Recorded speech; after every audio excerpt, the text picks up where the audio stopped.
Hello! Unreal Engine version 5.5 just came out, and in today's video, we're going to recreate Superhot using it. In this game, time only moves when you move. In this tutorial, you'll learn how to replicate the mechanics and visual style of the game using Unreal Engine. Along the way, you'll pick up a variety of different skills. Here are the main steps we'll follow. First, we'll create an FPS controller, then we'll create a slow motion effect, and then we'll add some polish to our game to make it look all nice. If you're a member of my site and you just want the complete project files, you can find them there. Also, if you're subscribed to my site, you get access to all of my other premium courses. With that said, let's create Superhot in Unreal Engine. Before we get started, even though this is a beginner tutorial, I still do recommend that you have a basic understanding of Unreal Engine. I have created a free, completely Unreal Engine beginner course on YouTube and my site, which covers the basics of Unreal Engine, like how to move around, how to make different blueprints communicate with each other, and all of that type of stuff. You still can jump straight into this tutorial, although I feel if you have a basic understanding of Unreal Engine, it'll make this tutorial easier to follow as you'll understand more of it.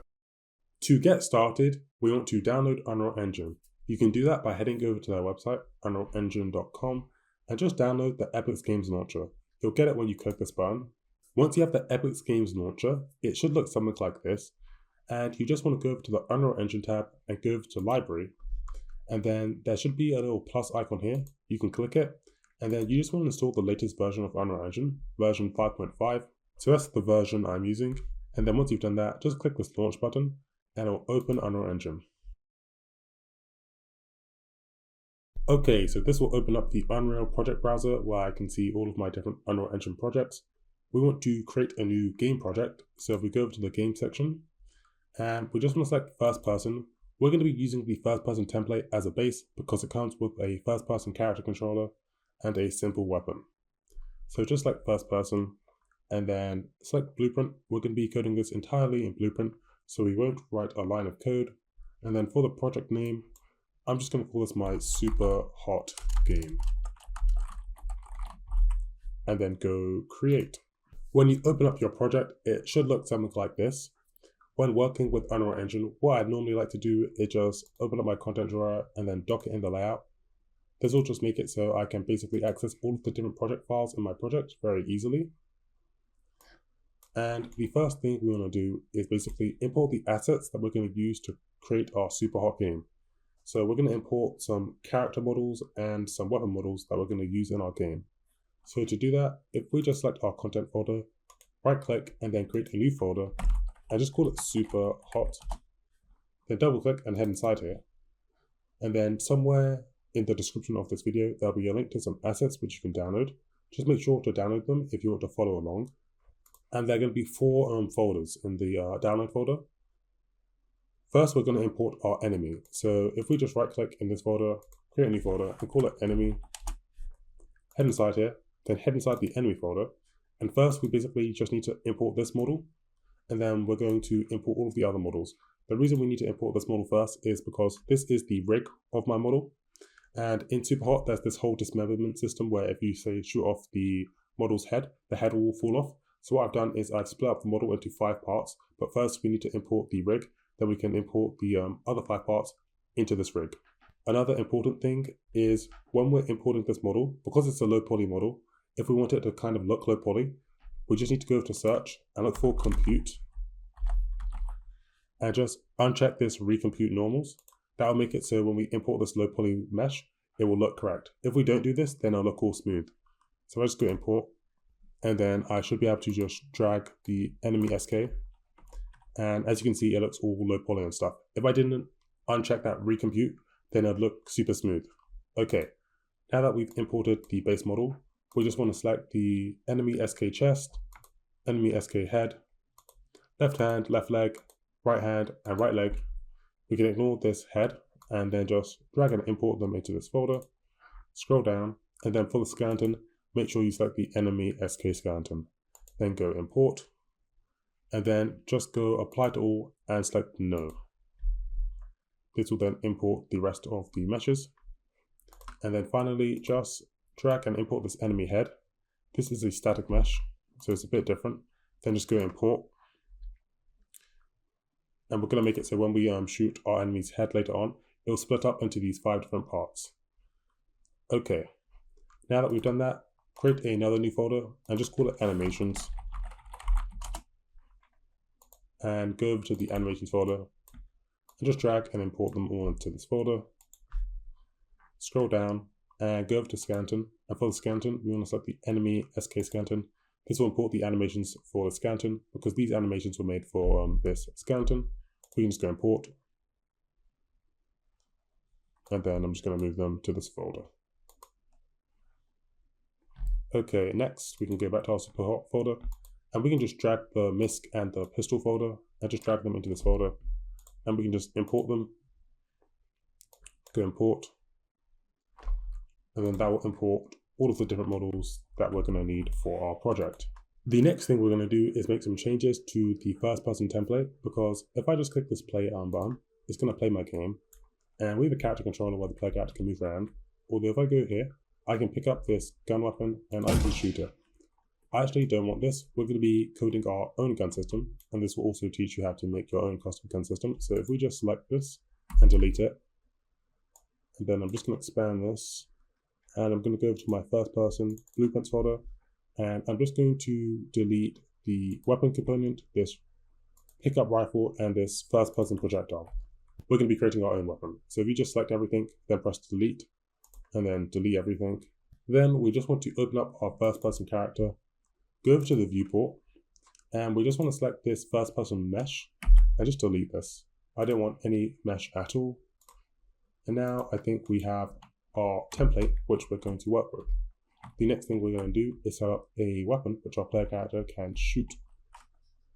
Okay, so to do that, if we go over to the first person folder, then to the blueprints folder, then we just want to right click, select a blueprint class, and set an actor. So an actor is an object that can be placed or spawned in the world, just like this description says.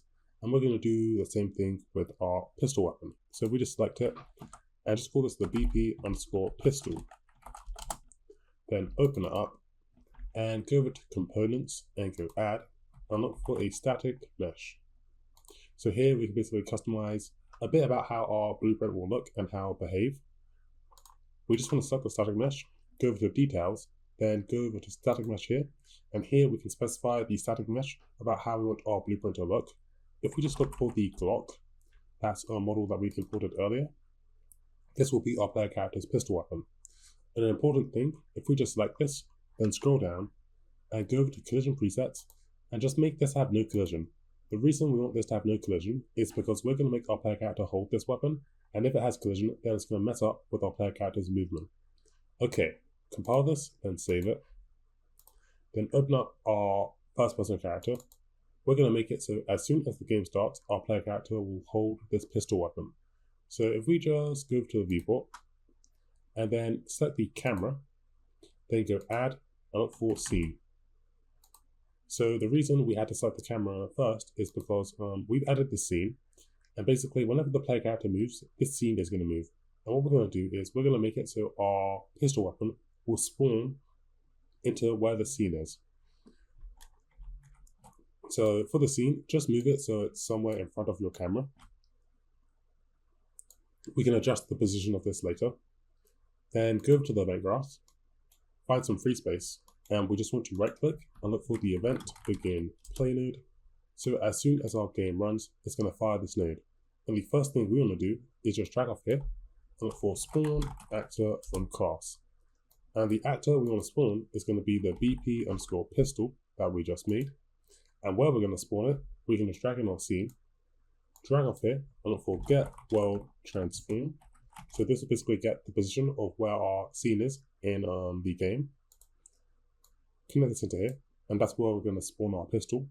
For collision handling, change this to be always spawn, ignore collisions. And then we just want to have a reference to our pistol, because we're going to reference this later on. So if we just right click on this and promote it to a variable, and we can just call this our pistol reference. And then we just want to drag off here and look for attach component to component.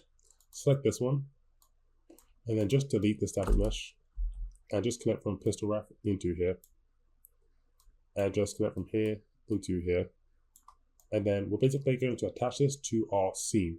So if we drag around our scene and connect this into parent, this will make it so when we spawn in this pistol, it'll be attached to our scene, and our scene is attached to our camera. So when we move our camera, we'll also move our pistol weapon. For the attach component to component, change the location rule to be snap to target, same with the rotation, and same with the scale. This will just make it so the pistol will move to the exact position where our scene is. Okay, we can test this out. If I compile this, close it, and I go play, you can see I have my pistol weapon. It's kind of in a weird position, so let's adjust that. If I go to my first person character and over to the viewport, let's set the scene. And right now, every time I move it, it's kind of imprecise. To get more precision, we can go here and change the snap size to be 1. Then I'll get more precision when I move it. So I'm just going to find a position that I'm happy with. And then I'll, okay, so I moved my scene to the position of 44, 25, and -16 here. And I think that looks pretty good. Next, let's make it so we can actually shoot a bullet from our pistol. So to do that, we're going to create a new blueprint. So I'll select blueprint class, select actor, and I'll just call this my BP_ projectile bullet. I will open it up. And I just want to go to components and go add. I'll look for a static mesh again. This time, we want the static mesh to be the bullet. And then this bullet actually doesn't come with a material. So let's create a material for this bullet. If we just go to browse and select this. And then to create a material for an object, we can just right click, select material. And I'm just going to call this the bullet _ mat for material. I'll open this up. And then if we just right click and look for a constant 3 vector, and if I double click inside here, I can basically choose the color that I want this to be. And then I'm just going to connect this into here. Go apply. Then if I just close this and I go over to my bullet, instead of having the world grid material, I'll change this to be the bullet mat. And I'll just do the same for this as well. That way I have a black bullet. I'll save this, close this, then go over to my projectile bullet, and then just go over to select and rotate objects, and rotate it -90 degrees. That way it's facing forwards. Then in order to make this move, we can just go add and look for projectile movement. And this will make it so our bullet will move like a projectile. And there are 2 main settings we can play around with: initial speed and max speed. So initial speed is going to be the initial speed that our projectile will have, and then the max speed will be the maximum speed that our projectile will go. So I make this something like 100 and then 300. We'll have an initial speed of 100, and then it will speed up to get a max speed of 300. If I go simulation, we can see the bullet will move forwards. Although when I simulated it, you may have noticed the bullet moved down, and that's because our bullet is affected by gravity. If I go over to details and look for gravity, right now the projectile gravity scale is 1. If I change this to be 0, then it's not going to be affected by gravity. And if I go simulate, then our bullet will move forwards forever. So you can play around with that if you want to determine whether the bullet has gravity or not. And I'm also going to make this a lot faster, so I think I'm going to make it 2000 and 2000. Okay, so that was a lot faster. Let's make it so our pistol can actually fire this bullet. So if I go over to my BP pistol, let's go over to the event graph. Here we can basically code logic for how our gun should behave. And what I want to do is I want to just right click and look for add custom event. And I'm just going to call this fire bullet. And I'll call it fire weapon. And when I do this, let's just go over to our viewport and go over to components, add a scene, and just add the scene in front of our weapon, and just drag the scene into the static mesh. And then if I go over back to my event graph, when I fire this weapon, I'm just going to drag off the spawn, active from class, The actor is going to be the BP underscore projectile bullet. Where I'll spawn this, we can drag in the scene and get the world transform. Connect this into here.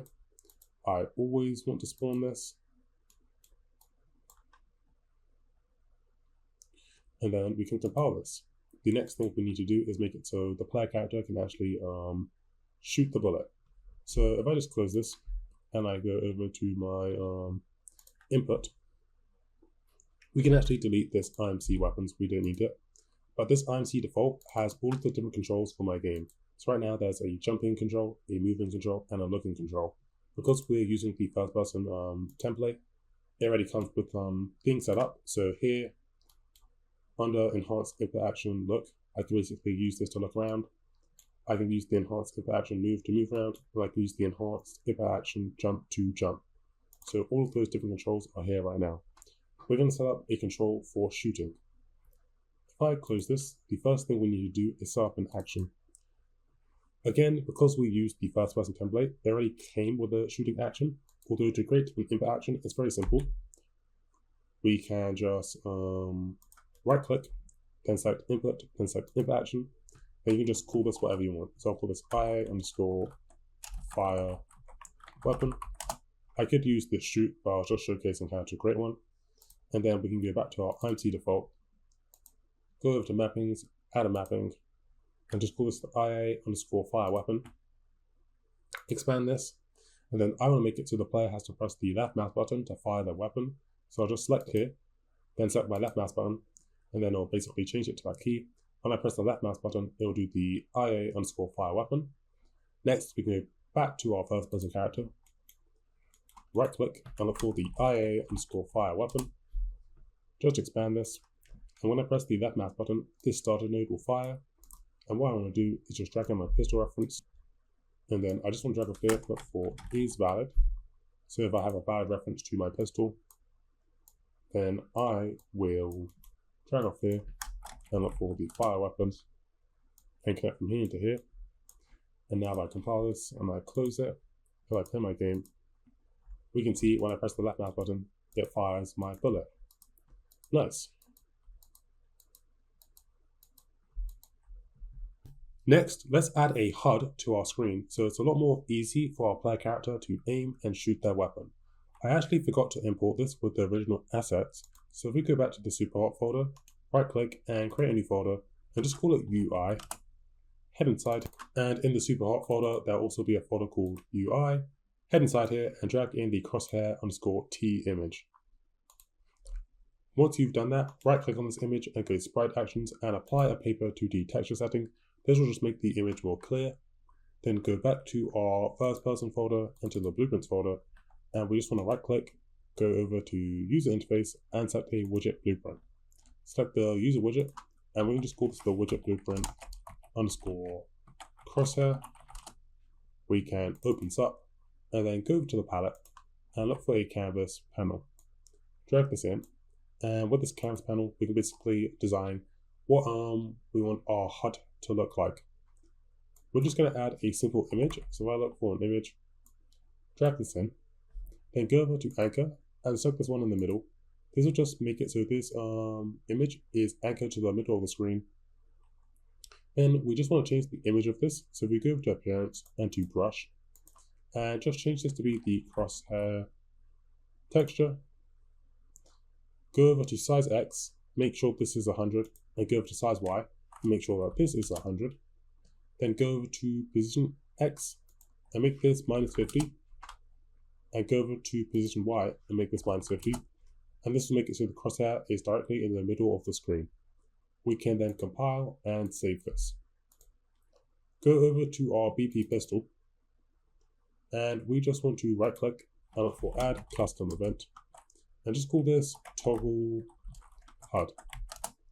And when we call this, we just want to drag off here and look for create widget. And the widget we want to create is going to be the widget blueprint crosshair. And then I'm just going to right click on this and promote it to a variable. And I'll call this my crosshair reference. And then I'll just drag off here and add this to my viewport. Then if I compile this and I close this and then I go over to my first person character, after I spawn in my pistol weapon, if I just drag in my pistol reference, get it, drag off here, and I'll call the toggle HUD.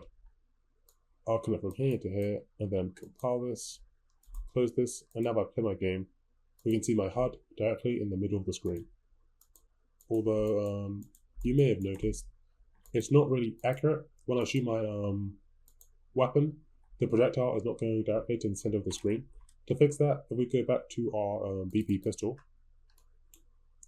instead of using the scene for a transform, what we can do is just drag off here, look for make transform, and we can just create a new variable and call this our FPS reference. So we're going to create a reference to our first person character. So for the variable, if we look for the BP underscore first person character and set an object reference, then we just want to drag this in, get it, and then we want to drag off here and look for the first person character's camera. So we look for get first person camera, and we just want to drag off here again and look for get world location. So we'll spawn the bullet at where our first person camera is, because the first person camera is also directly in the middle of the screen where our crosshair is. And for the rotation, we can also just drag off here and look for get world rotation and connect this into here. And then so that we have a reference to our FPS reference, if we select this, make it instance editable and expose on spawn, compile this, then go back to our first person character and go over to the bit where we spawn our pistol, right click on this and go refresh nodes, drag off of the FPS reference, and get a reference to self. And because we are the first person character, we can basically plug this directly into here. And now our pistol will basically have a reference to our first person character. Now if I compile this and I close this and I go play, when I fire my weapon, it's directly in the middle of the screen. Nice. If you don't want it directly in the middle of the screen, maybe you want it to be a bit off. Instead of using the first person camera world location, we can use the world location of the scene, but it's up to you. I'm going to use the first person camera one though. Okay, so I'll just delete this and then go compile and close this. The next thing I'm going to do is basically code the super hot mechanic. So in super hot, time only moves when you move. So let's create a similar system. If I go over to my first person character, find some free space, right click and look for event tick. So event tick will basically run every single frame. So if you have a computer which is running the game at 60 frames per second, this will fire 60 times. I'll also show you another way in case you don't want to use event tick, but for now, I'm going to initially code this with event tick. If we drag off here and have a branch, whenever our player character is moving, we want time to basically be normal. However, if my player character is not moving, then I want time to be super slow. So we need to basically be able to detect whenever our player character is moving or not. To do that, if we go up here, and we're going to go over to the movement input. Whenever my player character moves, we basically fire this node. And we can basically tell whether our player character is moving by keeping a track of these two variables. So this X and this Y. This X basically determines whether my player character moves towards the left or the right, and this Y basically determines whether my player character moves up or down. So we just want to move this back, right click on the X and promote this to a variable. And just call this left, right movement. Connect this into here. And just so you can see what I mean, drag off here and look for print string.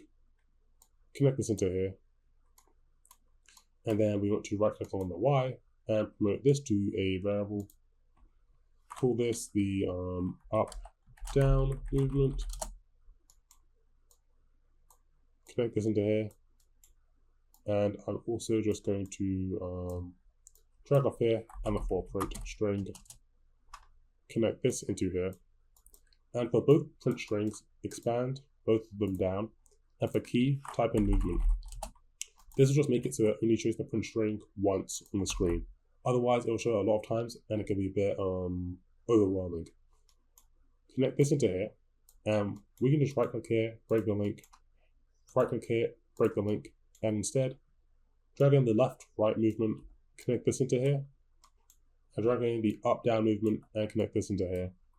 Compile this, close this, save everything, and if I play my game, when I move, we can see it print strings 1. So when I'm moving forwards, if I move backwards, it'll print string -1.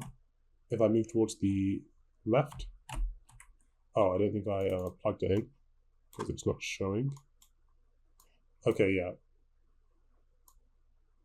Oh, sorry, because they both have the same key, it was only showing one of them. So I'll just call this movement left, right. If I compile this, play my game. When I move towards the left, it print strings -1, and when I move towards the right, it print strings 1. So if any of those values are not 0, that basically means my player character is moving. So we can basically use that to keep track of whether our player character is moving or not. Whenever our player character lets go of one of these keys, this completed node will fire. When that happens, we just want to drag in the left-right movement. So drag it in and set it, and do the same for the up-down movement, set it, and just make sure that these are both 0. And connect from completed into here, and connect from here into here. Then, event tick, we need to determine whether our player character is moving, so I'm just going to create a new function and call it isPlayerMoving. For this function, we can drag in the left-right movement, get it, drag in the up-down movement and get it, and if this is not equal to 0, or Boolean, so if we drag off here for all Boolean, or this is not equal to 0, that basically means my player character is moving, and so we should make time normal. Drag off here and look for return node, and connect this into here, and just make this a pure function. This will mean, so when I just drag this in, it'll give me the end result, and this is basically allowing me to determine whether my player character is moving or not. So if I just connect this into here, if my player character is moving, then what I want to do is just drag off here and look for set global time dilation. This will allow me to speed up or slow down my game. If I make this 1, then everything is going to be normal. However, if I just copy this and I paste it, connect this into false. If this is false and my player character is not moving, then I'm going to make this 0.03. And that'll make it, and that'll slow things down a lot. So if I compile this, close this, and then just so I can test that's working, let's just drag this cube and move it down. So when I play my game, we can see this cube is moving very slowly. However, if I move, then we can see it sped up a bit. Nice. So with this, we kind of have the super hot mechanic working. If I move normally, then everything will be normal. However, if I shoot my gun, the bullet moves very slowly. However, if I move, then it'll move faster again. Nice. We can go back to our first person character, and I'm just going to delete the print strings now that we know what they do.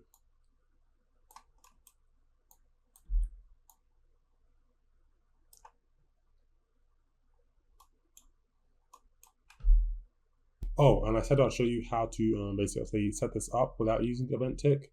So to do that, instead, we can just right click and look for set timer by event. And we can just drag off this event and look for add custom event and just call this handle time. Make the time of this 0.001. Make this looping and just connect from here into here. And then event can play. I'm actually just going to move all these nodes here. And we can just use the sequence node. So first it will do this, then we can do the set timer by event. And I right click here and break the link. This will achieve the same effect without using event tick. So you can see this is falling. When I move, time speeds up again. So it's up to you. I just wanted to use event tick because I think it's just a bit more accurate, and this is the only thing we have on event tick in this game. So let me just connect this back, and I'll just delete this. Okay, so the next thing we're going to do is basically add a nice trail effect, which will follow our bullet whenever we shoot it. So to do that, if we close this, then go over to our first person folder, let's right click and create a new folder. We'll call it Niagara Systems. Head inside here, then right click, select Niagara System, and we just want to select minimal and go create. And call this the Niagara System underscore bullet trail. So we're just going to create a very simple particle effect. Open this up, and we just want to do a couple of things. So if we just go over to our particle spawn, go add, and look for add velocity, and make this 100. Then go over to the sprite renderer, and we can just delete this. Instead, go add and look for a ribbon renderer. Then we just want to go to the emitter update, go add, and look for a spawn rate. Select it and make the spawn rate 250. Then just go over to initialize particle and go over to width. And then we want to go to ribbon width mode and go direct set. Make this like 3, so this will be the width of our particle. Then go over to particle spawn and look for color. And just make it red. Then go OK, save this, close this. If I drag this in, I should have a nice red trail effect. Oh, one more thing, I forgot. We just want to go over to initialize particle and over to lifetime. Make the lifetime of the particle something like 0.3. Then save it, close it. So that way it disappears kind of quickly. And you can adjust any of those settings to kind of adjust how the particle will be. Then we go back to our blueprints and over to the projectile blueprint. Let's select the static mesh, go add, look for a Niagara particle system, and then select the Niagara system bullet trail. Compile this, close this, and then go play. And when I spawn my bullet, you can see that nice particle effect. Because in Superhot, they have particle effects when you shoot the bullet. Also, my bad, I actually realized you can spam the bullet indefinitely. We should probably prevent this, so let's add a cooldown to our gun whenever we fire it. So I'm just going to create a new variable. I'm going to call it cooldown. I'm going to make it a boolean. And whenever we fire our bullet, I'm just going to drag in the cooldown, set it, and then I'm just going to have a delay of, let's make it 0.3 seconds. And after the delay, we can drag in the cooldown again, set it, and make sure it's unchecked. And then before I fire my weapon, we'll have a branch. And let's make sure that the cooldown is false. So just unconnect true. Compile this, close this, go play. That prevent our player character from being able to spam it.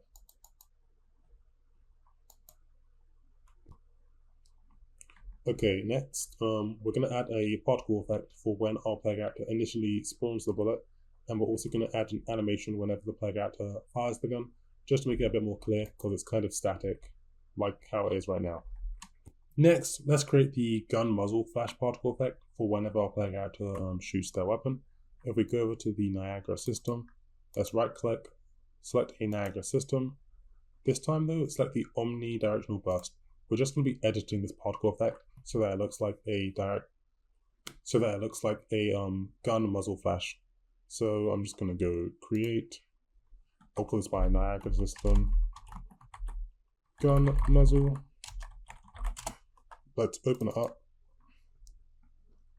And we just want to go over to initialize particle and just make the lifetime of this 4.4 with a max lifetime of 4.7. Go over to shape, and I'm just going to change this to be a ring / disc, so it kind of looks circular like that. I will leave the velocity For gravity force, just uncheck this, it doesn't need this. And we can delete the drag. For scale, sprite size, I just move this down like that. For solve forces and velocity, I just select the speed limit, and I think I made mine like 10, so it's a lot slower. And then just go back to this, make the ring radius something like 5, so it's a lot shorter. So something like that, and you can play around with the settings and change it. But that's going to be my gun muzzle flash. I'll just go back to my pistol. And let's just go add and look for a Niagara system. And just like the gun muzzle, place this in front of your weapon. And I'm just going to rotate it.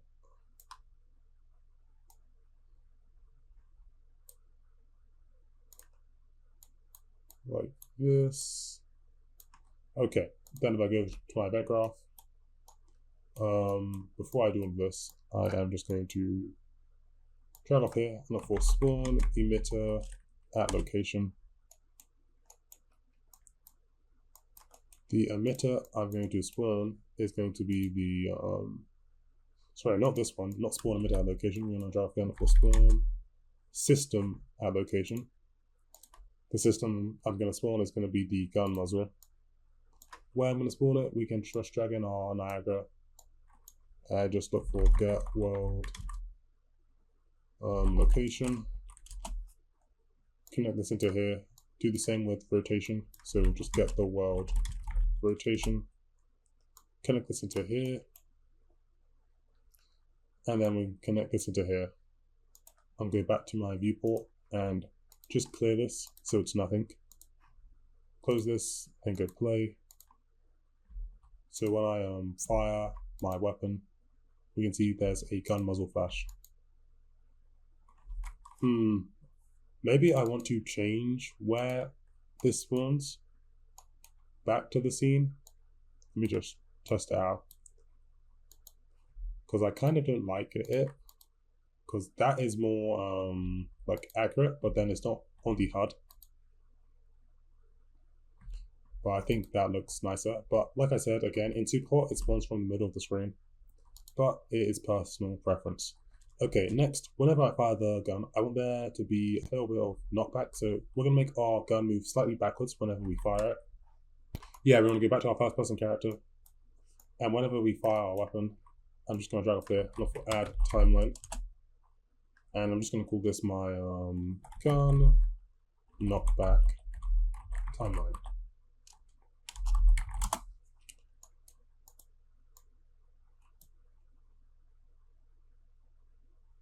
I will open it up and I'm just going to make this 0.3 seconds.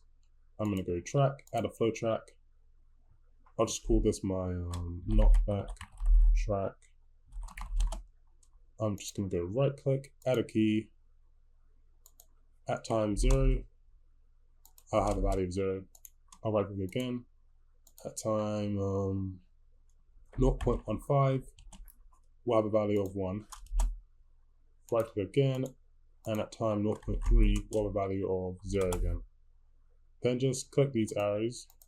It will expand everything. Whoops. So this one. And then you just want to right click on this point, go auto. This will make that curve smoother. Right click on this, go auto. This will basically make it smoother. Then what we're going to do is right click and use the alert. This will basically move from a point of value A to value B over the duration of the alpha. And the alpha goes from value of 0 to 1. And in this timeline, we basically make it go from 0 to 1, then back to 0. And we're basically going to use that to basically control how our gun should knock back whenever we fire it. So we just want to drag in the scene and then just drag up here and look for set relative rotation. Right click on this and go split structure pin. Now our gun is going to be attached to the scene, so whenever we move the scene, it'll move our gun. And what we're going to do is we're going to rotate it in the y-axis. So I'm just going to connect from here into y, from here into l, and we can leave all of these values at 0. The b is going to be how much we knock back our weapon. So let's make it 20, just to test it out.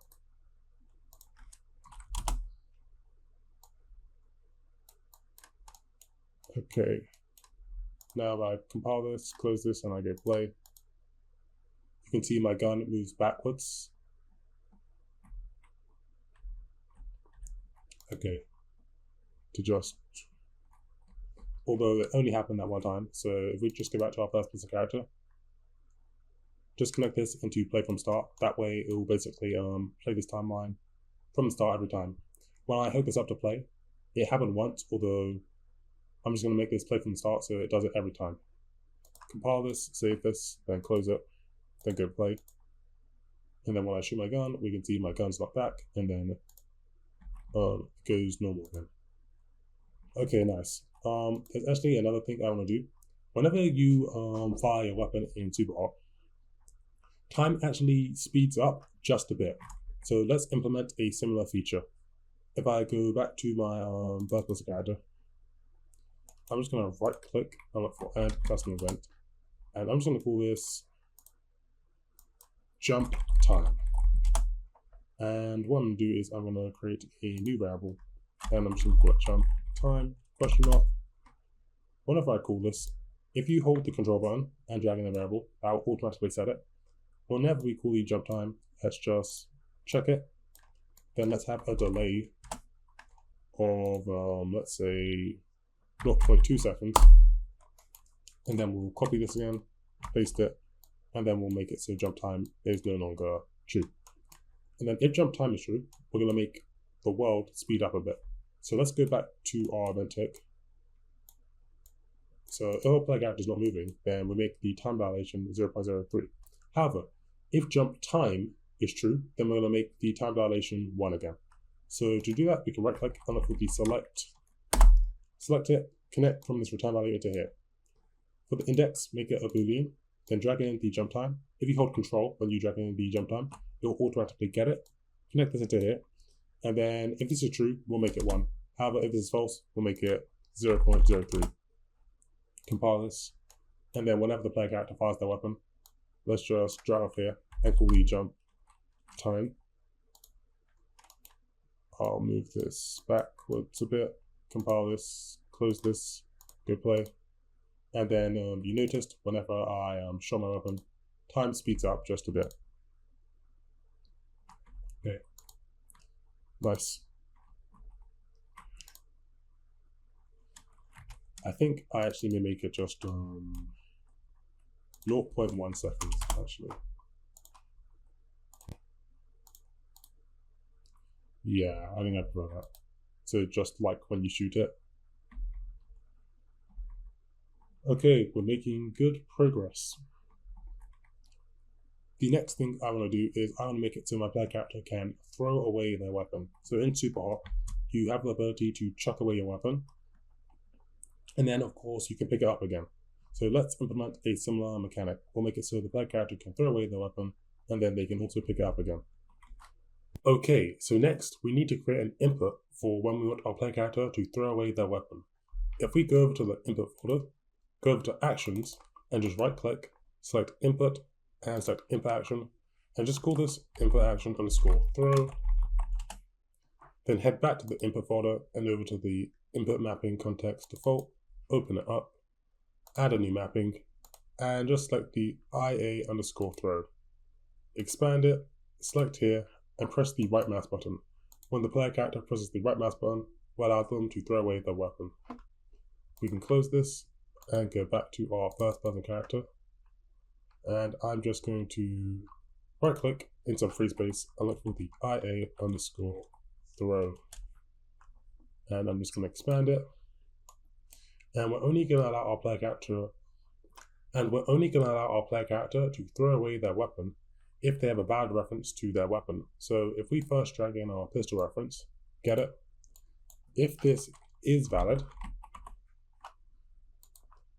connect from here to here. Then we'll allow our player character to throw away the weapon. When our player character throws away the weapon, I want to speed up time again, so I'm just going to drag off is valid and look for my, I can't remember what I called it, the jump time. So I'm just going to call my jump time custom event, which will speed up my time. Then I just want to drag in my pistol reference, get it, and I need to basically change some things about my pistol. Because when I throw away the weapon, I want my pistol weapon to be able to interact with other objects. If we just go back to the BP pistol, right click, and look for add custom event, just call it thrown. Whenever the pistol weapon is thrown, we're going to do a couple of things. If we just drag in the static mesh, drag off here, and look for set collision enabled, connect from here to here, and just change this to be collision enabled. That way it can interact with other objects. Then we also just want to drag off here and look for set simulate physics, connect from here to here, and just check this. And then we want to select our static mesh, scroll down, go to collision presets, go over here and change this to be custom. And we don't want this to basically be able to interact with our player character. And our player character has a pawn collision. So if we just change this to be ignore, that way when we turn on the collision of this weapon, it won't be able to interact with our player. Okay, next we can go back to our first person character, drag off the pistol reference and call the thrown event, which will basically make it so our pistol weapon can hit other objects. Then we want to detach the pistol from our player character, because if you remember at the start, we attach it to our player character. So we just want to drag off here and we'll detach from actor, connect from here into here, and for the location, rotation and scale, change this to be keep world. Then after this, I want to launch the pistol weapon away from my player character. So to do that, I can just drag in my pistol reference again, get it, and I want to get the static mesh from the pistol weapon. Now that it has collision and we've turned on physics, we can just drag off here and look for add impulse. Just delete this mesh reference and instead connect the static mesh reference into here. And then for the impulse, we just want to drag off here and look for multiply. Right click here and change this to be a float. And then this will basically be how strong of a force we want to apply to our weapon. Just right click on this and promote it to a variable. I just call it strength compile. Whoops, I spelled that wrong, but no problem. And just make the throw strength somewhere like 2000. And then we're going to basically get the direction that the player character was facing, and we'll launch the weapon in that direction. So we're going to just drag in the first person camera, drag off here and get the world rotation of it. And then we want to get the forward vector of that and just connect from here into here. And then after we've done all of this, we want to tell the game that the player character no longer has a pistol weapon. So we can just hold Alt on your keyboard and drag in the pistol reference, and just set it and make sure it's left empty. Okay, now with this, if I compile my game, close it, read it again. So if I play my game, when I press the left mouse button, I shoot my weapon. But now if I press the right mouse button, I will chuck my weapon away from me. And as we can see, it is interacting with the ground. Okay, so I've noticed half of the pistol weapon is in the ground. That's probably because of the collision of the weapon. If we open up the BP pistol, and let's just click here, open it up, and let's just go to show and go simple collision. Okay, yeah, for some reason the collision of this imported very weirdly. So let's just delete this, then go to collision, then go add box collision, and this will be the collision of our weapon when we turn it on. Okay, so now if I go play, let me throw away this weapon, and we can see it behaves more normally. Also, just for effect, because when I throw away my weapon, it's straight. If you want to add like a bit of spice to it, what we can do is, before we throw away our weapon, so if I go back to my first person character, I'll move all of these nodes here. I will just get the static mesh, drag it here, add impulse, add location, connect from here into here, connect from here into here, and then in the X, Y, or Z, add a random value. I'm just going to add 500 in the X, and then the location, just drag off here, and look for get world location, drag off here, and look for subtract. Then in the Y, I'm just going to have value of 5. Connect this into here, and compile this, close this, and then go play it. And that way, when I throw away my weapon, we can see it's not straight.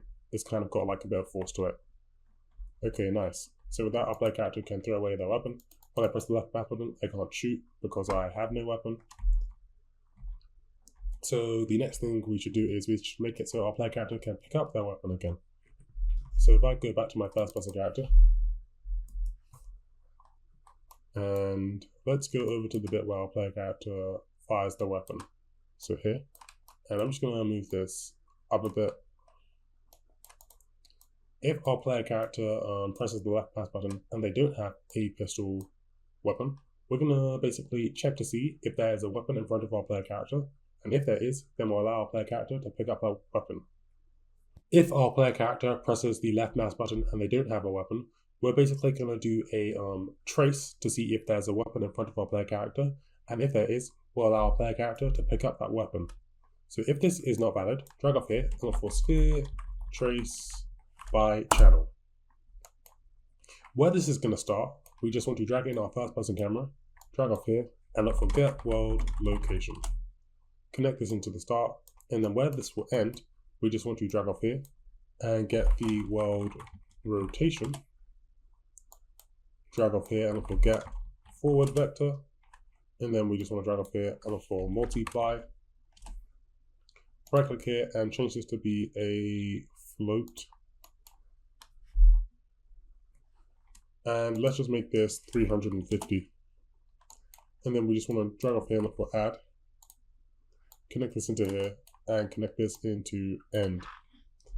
So we're basically going to be doing a sphere trace, which will start where our camera is, and it will end 350 units in front of our camera.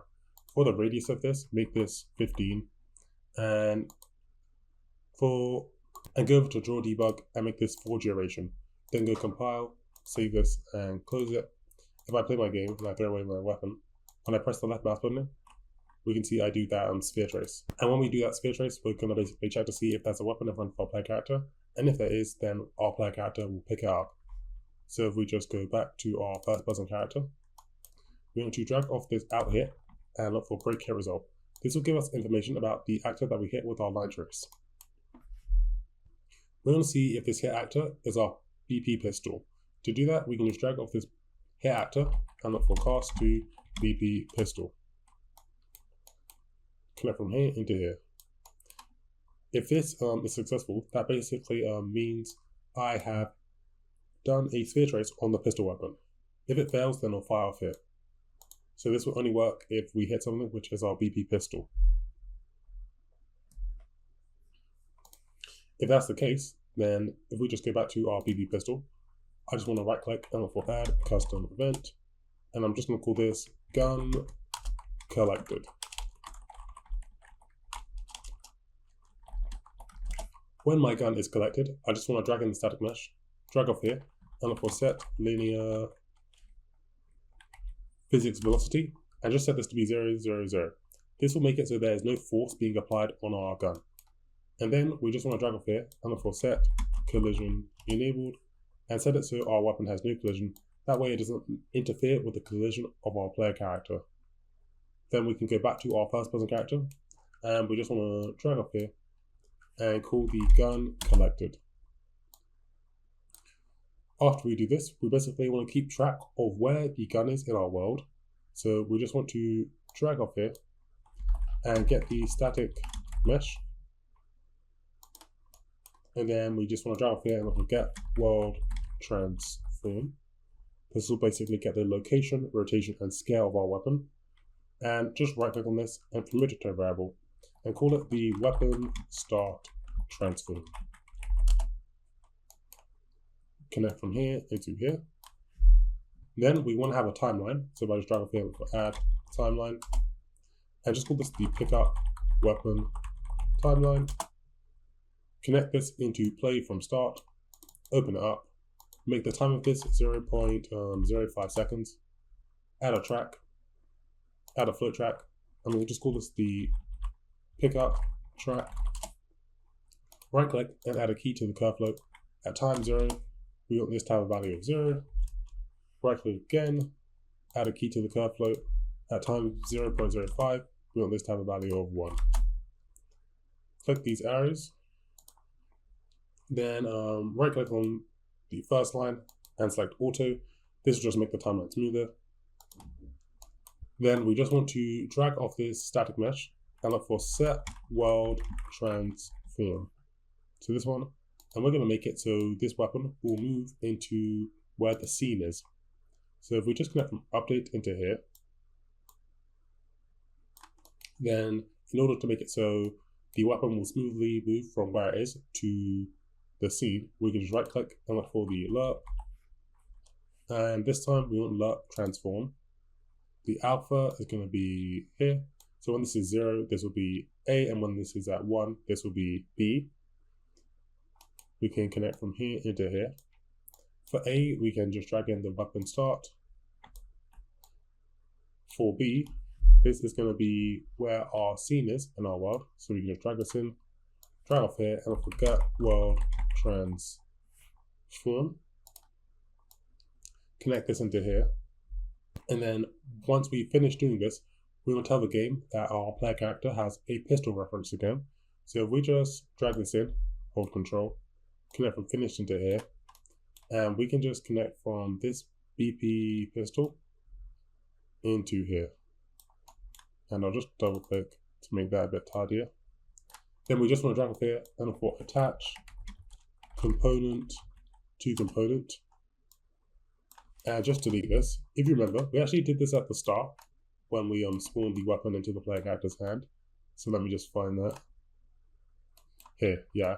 Although I found when I was coding this, because I already made this product before, for some reason, when I do it after I picked up the weapon, it doesn't work. So I'll just show you that. I don't know why, but I'll just do it. So I'll connect from here into here.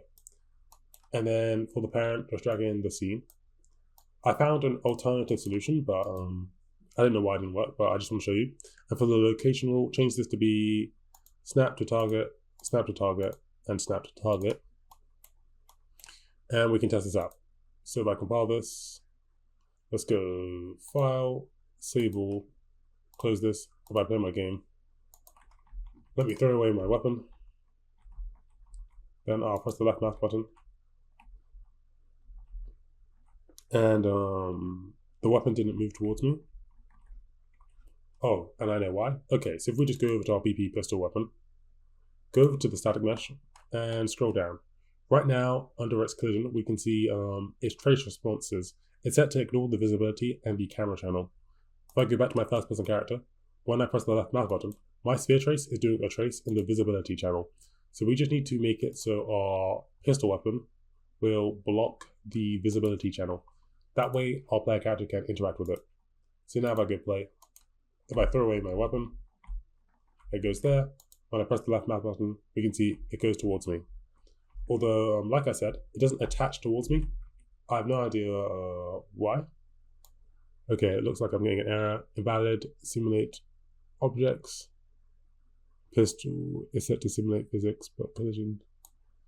We'll fix that later, although in the meantime, we can make it so when our player character throws their weapon, the player character can pick up the weapon again and it'll be attached to them.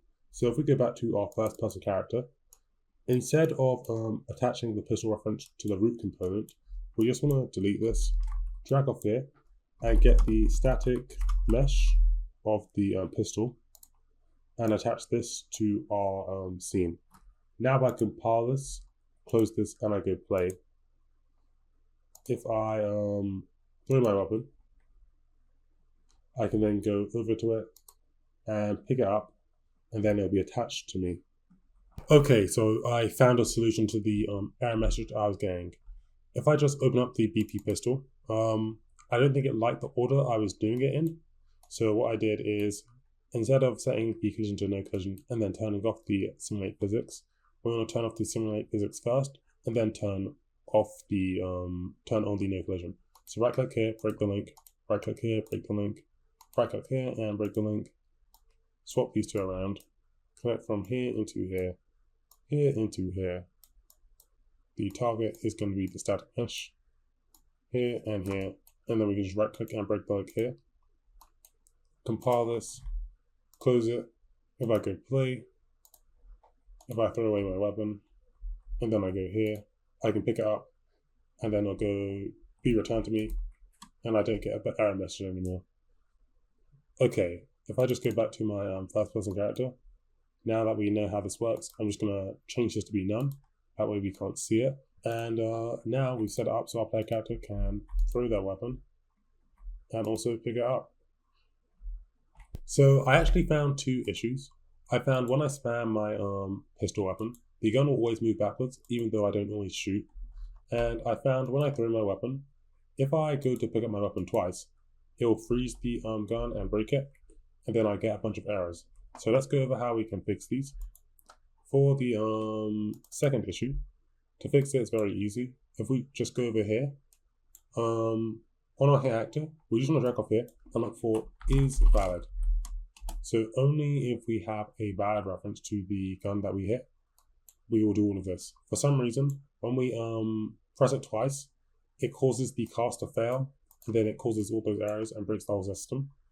If we have this is valid before we cast the weapon, I'll basically just check to see that we have a valid reference to the hit actor, and then I'll do all of that, and that fixes that issue. And then for the second issue, let me just go over to where we fire our weapon. Here, I'm just going to right click here and break the link, and I'm just going to right click and look for add custom event, and I'll just call this knock back and connect from here into here. Let's just move all of this up here, and then go inside of the pistol, and then after we fire our projectile and the muzzle, let's drag in our FPS reference, get it, and then call the knock back custom event, connect from here into here, and then if I compile this and I close this, if I play my game, it will only knock back the gun when I'm firing the weapon. So that solves that issue, and now I can click as many times as I want, and then we'll just pick up the weapon. Okay, nice. Now that we've done all of that, the next thing we're going to do is basically set up an enemy which we can shoot and kill. Next, let's make some enemies which the player character can dismember. So to get started, if we just go over to the Superhot folder, then over to the animations folder, the first thing we need to do is basically create an animation blueprint for our enemy. This will help it basically decide what animations the enemy should play. So to get started, the first thing we're going to do is create a animation blend space for our enemy. This will let our enemy know whether it should do its idle, walking, or running animation. So to do this and create it, if we right click inside of this folder and go over to animation, legacy, and blend space 1D, select the enemy SK skeleton, and I'm just going to call this the enemy blend space 1D. I will open it up, and then go over to horizontal axis, just name it speed, and make it go from a value of 0 to 100. When it's at 0, we'll make our enemy play its idle animation. When it's at a speed of 50, we can make it do its walking animation. And when it's at a speed of 100 or more, we'll make it play the running animation. Just save this and close it. Then we want to create an animation blueprint. So if we right click, select animation, then go animation blueprint. For the skeleton, select the enemy SK skeleton. And we can just call this the enemy animation blueprint. We can open this up. And we just want to right click and look for a state machine. This will basically help us decide what animation it will play. Just call it locomotion. then connect from here into here, then head inside here, and we're going to drag in our enemy blend space 1D, connect from here to here. This is going to be the only animation we have inside here. We can double click and head inside here, and if you remember, we made this speed, and depending on the speed variable will determine what animation it plays. We're just going to right click on this and promote it to a variable, call it speed, then go over to the event graph. Here we can basically decide what value our variables will have, and we can code some logic for how our animation blueprint should behave. What we want to do is just get the try get pawn owner. This will get the owner of the animation blueprint, and we just want to do an is valid. This will basically check to see that we have a valid reference to whatever is using the animation blueprint, and we just want to drag up here and get the velocity of whatever owns the animation blueprint, and from here we can get the vector length, and this will tell us the speed of whatever is using the animation blueprint. So if you hold Alt and drag in the speed variable to automatically set it, connect from here to here, and from here to here, compile this, and then save it. Okay, now we're ready to create the blueprint for our enemy. So if we right click, select a blueprint class, although this time select character, so a character is a type of pawn that includes the ability to walk around. We're going to select this one, and we can call this our BP_enemy. Open this up, and just select the mesh, and then for the mesh, I want you to select the enemy chest SK. Move it down, and then just go select and rotate it so it's facing that blue arrow. Then I want you to go over to use animation blueprint and just select the enemy animation blueprint that we set up earlier. So as you can see, this is just the chest piece of the model. We're going to add the head, the arms, and the legs next. So to do that, if you just select the mesh, then go add and look for a skeletal mesh, and we can just call this our enemy head. And then here under skeletal mesh, look for the enemy head SK. It'll be somewhere on the top here. Don't worry about that. Next, we just want to add the remaining parts. So add the left arm, the left leg, and the right leg. I'm just going to do that now. So I'll do one more. If we go add and select skeletal mesh, we'll call this one the enemy left arm. And then here under skeletal mesh asset, I'll look for the left arm. And then I'm just going to speed up the footage to where I have all of the pieces. Okay, so I've done that. To help adjust the position of each of the pieces, just select it. And then you want to click this little arrow. This will help put it in the correct position.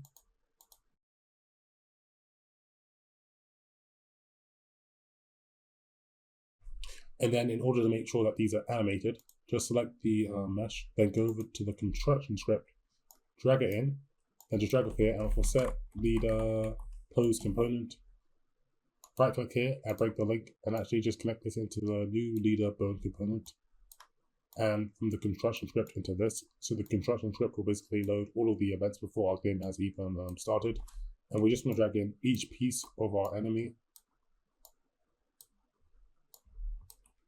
and just connect this into the target.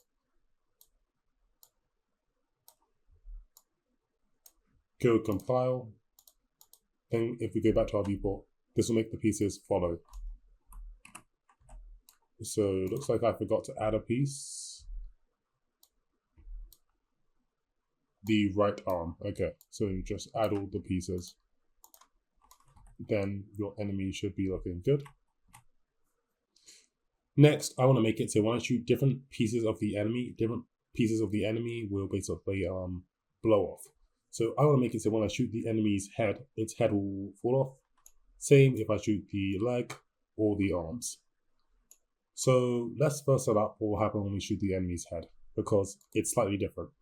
If we go back to our super hot folder and over to the enemy folder, for the enemy head, for its model, it's been split into 5 different pieces. And when our enemy is shot on the head, we're basically going to spawn all of these pieces. So to do that, if I just go back to my blueprints, I'm just going to right click, select a blueprint class, and I'm just going to select a actor, and I'm just going to call this my BP enemy head. I will open this up, and then in the components, I'm going to look for a static mesh. And if I just go here, I'm going to look for the head, and I'm just going to select head, zoom out, and it's going to be at the top. So the reason it's a bit offset is because for our enemy, the head's kind of at the top, so this bit's just a bit above. You then need to add, I think it's 4 more pieces. So I'm just going to do that now. Just select the enemy and then add the pieces.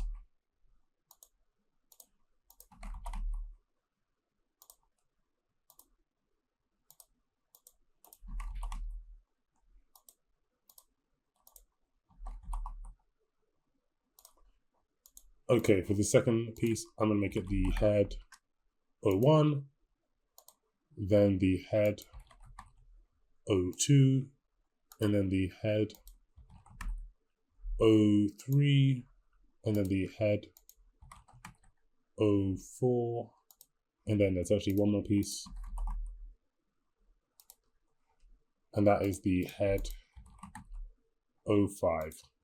Select all pieces, so if you hold shift, then go to details, scroll down, make sure set to block all dynamic, and then let's look for simulate physics and just check it. So make sure that this head simulates physics, go compile, close this. If I just drag this somewhere into my level and I play, when the game starts, it should just shatter apart. So that's working. Next, we just want to go over to our BP enemy. And with the head selected, go add and look for a sphere collision. And we just want to go over to search with the sphere collision selected, and then look for the head and select low man head. This will make it so the sphere collision is around our enemy's head. We want to decrease the size of this, so make it like 15, and then you can go over to select and translate and just move this so it's around the enemy's head. And just so that we can see this, if you go over to details, look for hidden, and just uncheck hidden in game. Compile this, and then we want to close this and just drag our enemy somewhere into the level. So I think I actually need to adjust mine.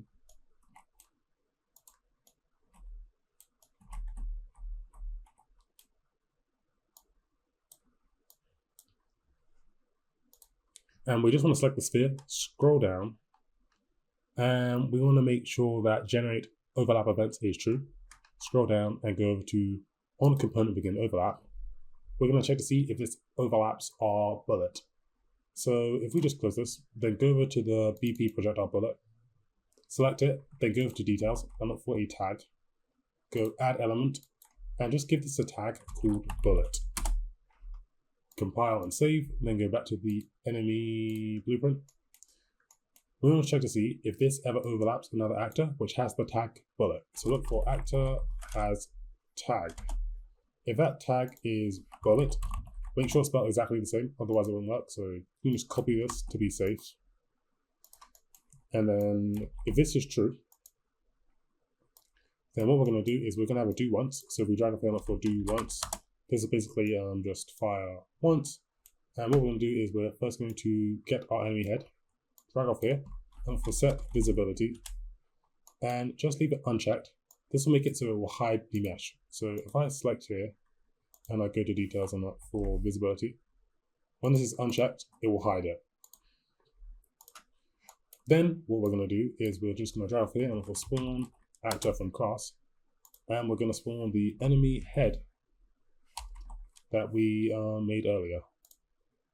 Where we're going to spawn it, we can just copy the enemy head, drag off here and look for get world transform, and just connect this into here. For collision, I will select always spawn, ignore collisions. And then let's close this and test it out. So I go play. Let me shoot my enemy in the head. Okay, I missed because I'm bad.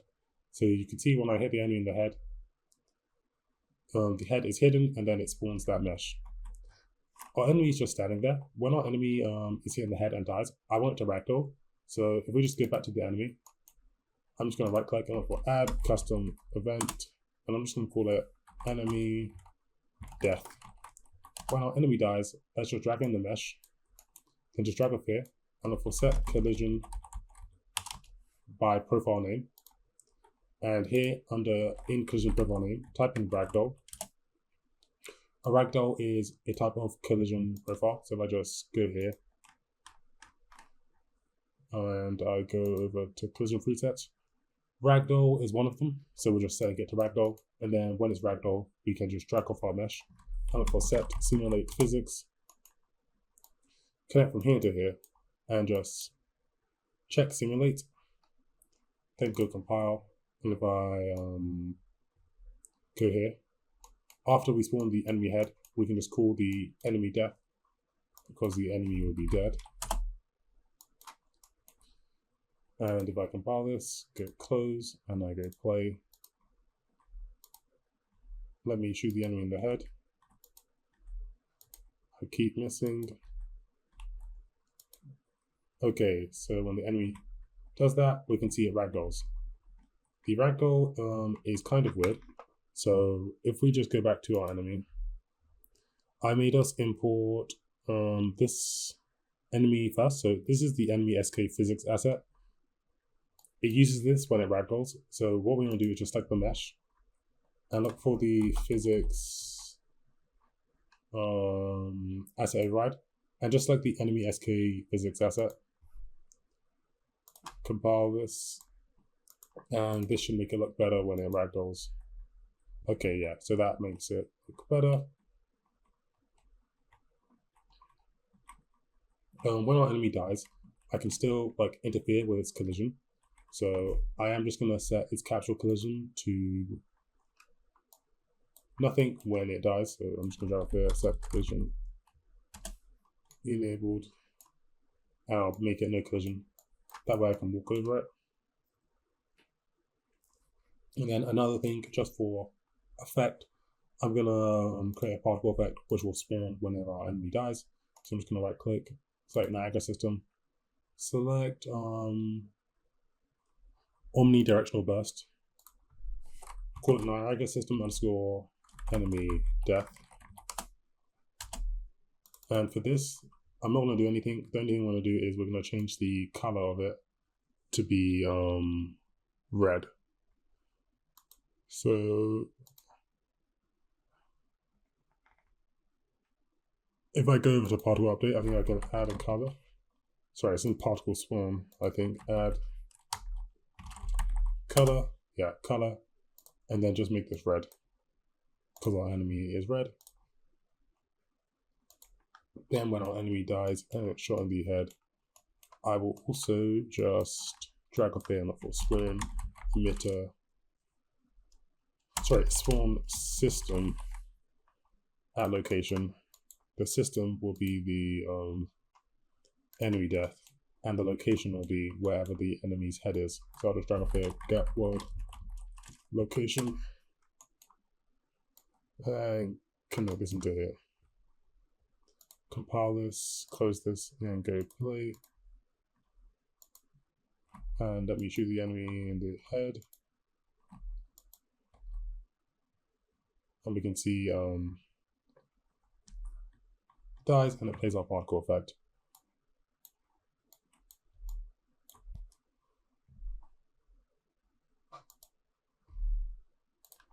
Okay, for the location, it seemed to be spawning on the ground. So to fix this, if we just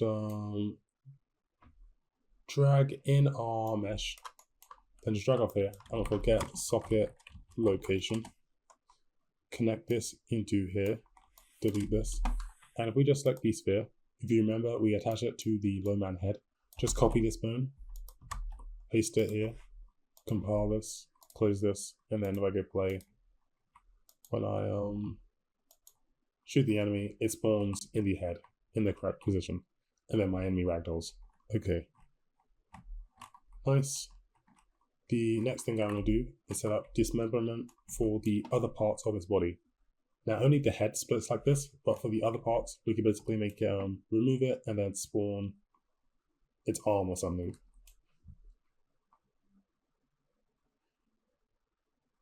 So to set this system up, I'm just going to go over to my blueprints, and we're just going to right click and go over to a blueprint and select enumeration. And just call this body parts underscore enum. So there are 4 other parts that we can split off our enemy. So I'm just going to add 4 enumerators. And the enumerator is kind of like a list. This first one, I'm going to call it right arm. The second one, I'm going to call it left arm. This third one, I'm going to call it right leg. And this fourth one, I'm going to call it left leg. I'll save this, close this, and then I'm just going to right click, select a blueprint class, select an actor. I'm just going to call this bb underscore body parts.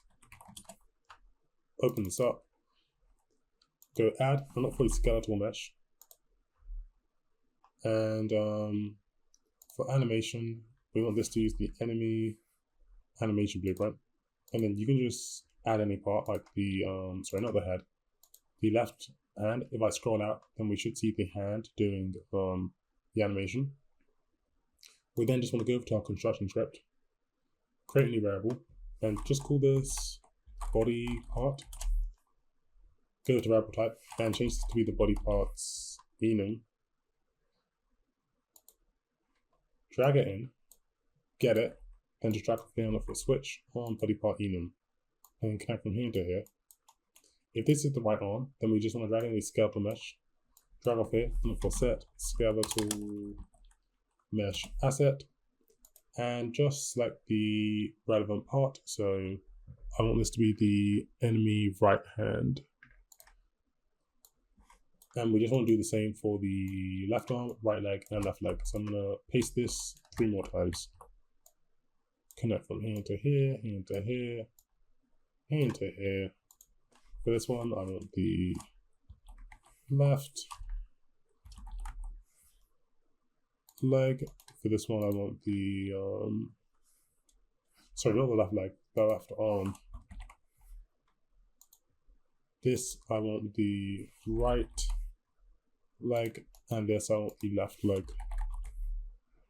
So this will change depending on what this variable is. For this variable, just make it instance editable and expose and spawn. Compile this,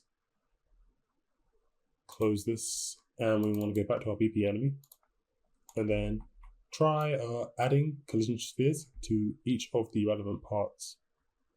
So I'm just going to showcase one as an example. So we have the enemy right arm. I'm just going to add, although this time, instead of looking for a sphere collision, I'm going to look for a capsule collision because it kind of suits the arms better.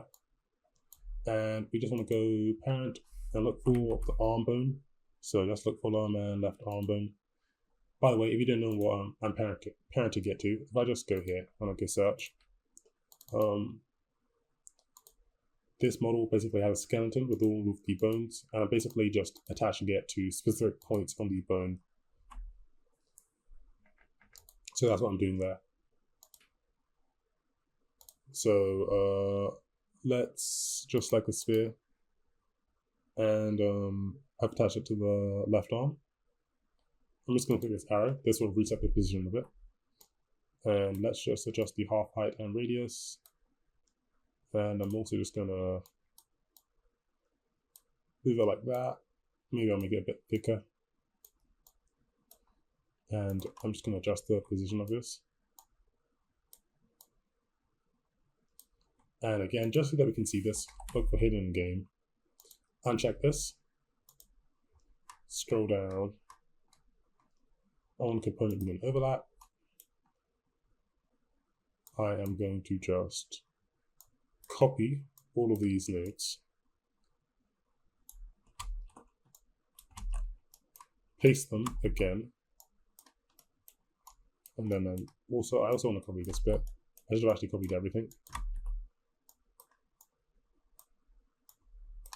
So if this is overlapped by something with the bullet tag, instead of hiding the head, I will hide the left arm. And instead of spawning the enemy head, I'm going to spawn the body part. And this is the left arm, so that's just like left arm. And then instead of the lower man head, I want the lower man left arm. And then I'm going to compile this. Close this, and if I go play, let's shoot this guy on the left arm. Just for testing purposes, I'm going to change my pistol to shoot from the center of the screen because I can't aim with it. Okay, so let me shoot the left arm. We can see the arm flew off. Although it's just standing there, my bad. For the body parts, just select the scatter mesh and look for simulate physics. Make sure it does simulate physics, and for collision, make sure that this is on the ragdoll. Compile this, go play. When we shoot it, the arm falls off. Nice. Okay, let's go back to the enemy, and the final thing I'm going to do is I'm just going to add a capsule collision to its body. So I'm just going to look for box. Actually, sorry, I'm going to look for sphere collision. Just place this around. Sorry, I meant to look for capsule collision. So capsule collision. And just place this around your enemy's body. Scroll down. On component begin overlap, we will copy all of this, paste it. I don't have a body part to basically spawn when we hit it in the chest.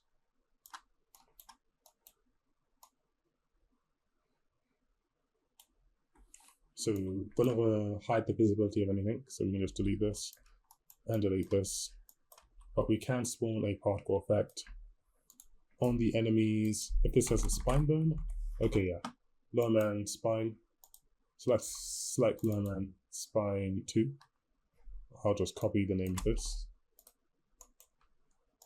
paste this here, compile, close this, then go play. I shoot this guy in the chest.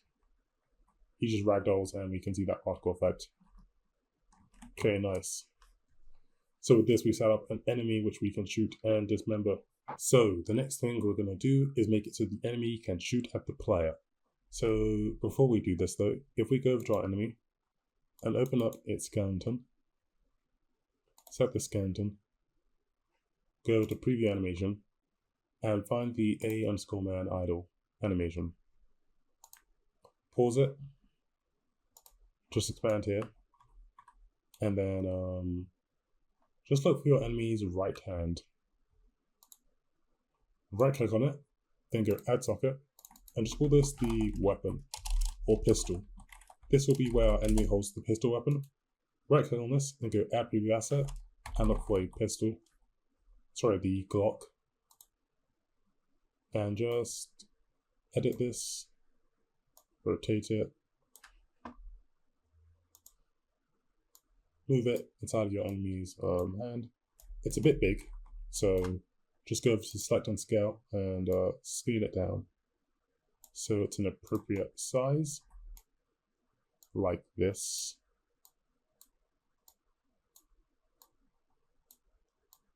Okay, then we can save it, close it, and go back to our enemy blueprint. And I'm just going to select their right arm. Oh, and sorry, there are other bits that we could dismember, but hopefully you understand the process, and if you wanted to add more parts that you could dismember, you could easily add it. So that's why I've not done it. But I'm just going to select my enemy's right arm and go add. And I'm just going to look for a static mesh. I'll call this the pistol. For the static mesh, let's look for the Glock. That's what it's called. And for the parent socket, look for the pistol. And just scroll down and make sure that this has no collision. Okay, that's looking good. I may just slightly rotate mine. I think it's slightly off. I can go here and get more precision when I'm rotating it, just so that it's facing like straight. I'll save that. And then with the pistol selected, I'm just going to go add and look for a scene. This is going to be where the enemy's bullet will spawn from. Just move it in front of the weapon. Okay, nice. Then just go over to the event graph, and we just want to right click on the for event begin play. Event begin play. I am just going to drag up here on the for set timer by event. For the time, I'm going to make this 0.001. I'm going to make it looping, and I'm just going to drag off here and look for add custom event, and I'm just going to call this handle enemy. And what I'm going to do is, first I'm going to have a branch, and I'm just going to put it to a variable, and for the condition of this branch we're going to call it is enemy dead.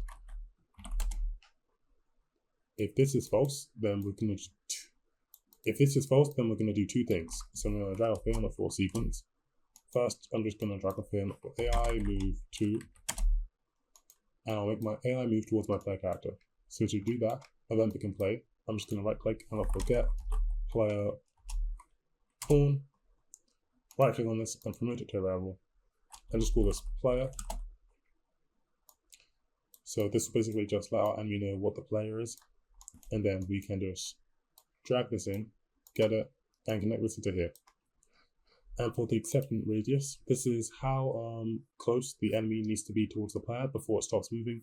We can just make this like 100, because our enemy has a gun and we're shooting the player. And for target actor, just drag the player for self.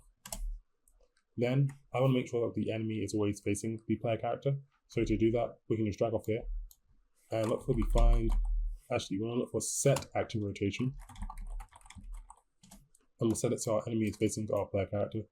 To do that, we can right click and look for find look at rotation, connect this into here. Where this will start, we can right click and look for get actor location. So we'll get our enemy's location, and then where we want it to go, that would be the target. And for that, we can drag in our player, get it, and get their location. So we'll look for get actor, the location, connect this into here. And that'll make it so every 0.001 seconds, our AI will move within 100 units, and then it will always be facing our player character. So to just test that this is working, we need to go over here where it says quickly add things to the project, then look for volumes, then look for nav mesh bands volume, drag this down and select P, and then this will highlight an area in green. Everywhere in green are areas where our AI can move. We just want to go select and scale objects and expand this across the whole of the map. Okay, so if I go play now,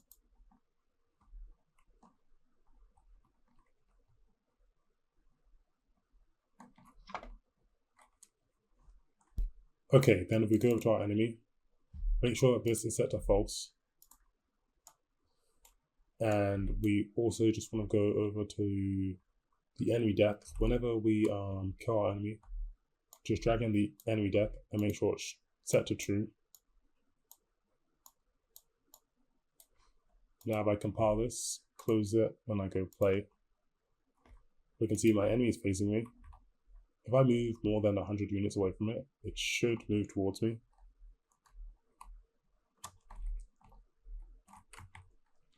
So I'm just going to decrease the acceptance radius, so I'll make it like 5. And now I play my game. Oh, he doesn't move towards me.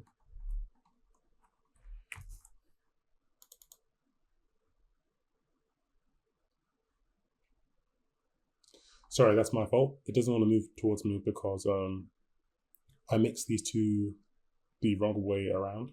We're going to connect from player into here and from self into here. So off of pawn, self, and into target actor, player. And then we can see my AI is moving towards me. So if I make this 100, then he won't need to get as close towards me. He can accept a further distance. So let me try making this something like 500, because he shouldn't get too close. Like, yeah, 500 is good. But if I move more than 500, he'll move towards me. Okay, nice. But then he'll be rotating towards me, and I can shoot him, which will kill him, and he ragdolls and everything.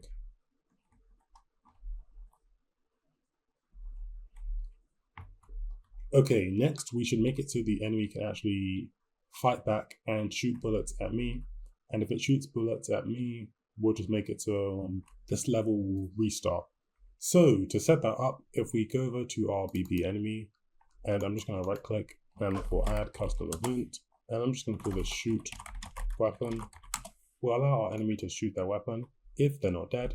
So just drag in the is enemy dead, drag off here, and we can also use the not boolean. So if this is not true, then that means our enemy is not dead, and we'll allow our enemy to shoot their weapon. So I will just drag off here and look for spawn actor from class. The actor is going to be the BP projectile. Where I'm going to spawn it, we can just drag in our scene, and I'm just going to drag off here and look for make transform. For the location, it'll be where my scene is, so I'll just get the world location of this. And for the rotation, we'll make the bullet basically rotate towards our player character. So we can actually just copy all of these nodes here, paste them again, and use them as the rotation value. Then, after we spawn our projectile, let's have a delay. And let's just create a new variable and call it cooldown. Change it to be a float. Then compile this. And I'm going to make the cooldown 1.2 seconds. So this will be how often my enemy shoots its weapon. I'll just get it, drag it in. And after the delay, I'll call the shoot weapon again. And this will work as long as my enemy's not dead. Then event begin play. We will have a delay of whatever our cooldown is. So if we press Alt and drag in the cooldown, and then we will call the shoot weapon. So every 1.2 seconds, the enemy should shoot at me. So when I play my game, you can see it shoots at me. And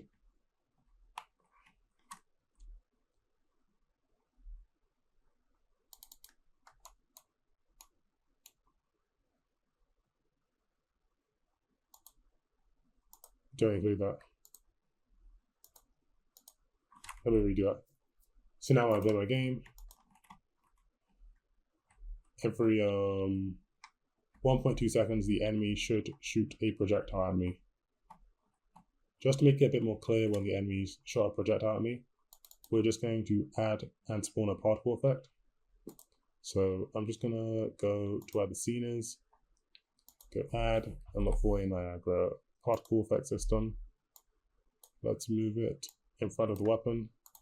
Let's make it the gun muzzle. Let's just rotate it.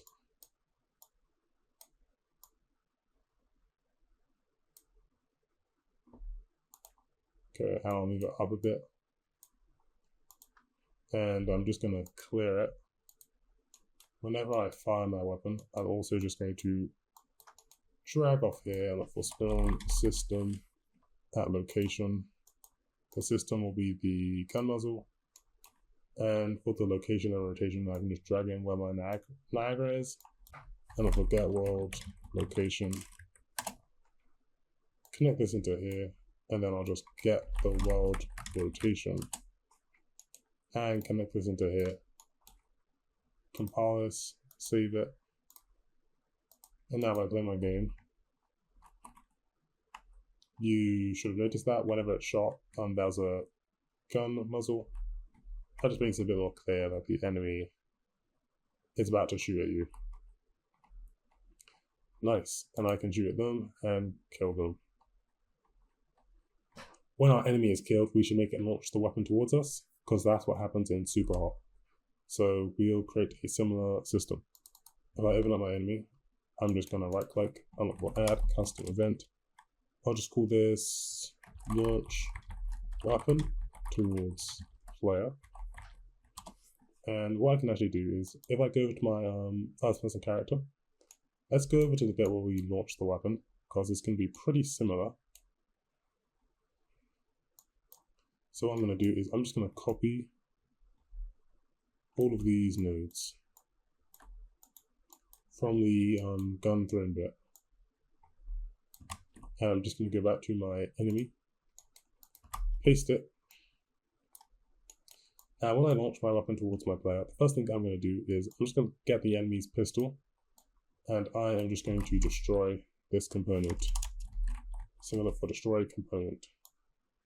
And then what I'm going to do is I'm going to drag up here, I'm going to force spawn actor from class. The actor is going to be the BP pistol.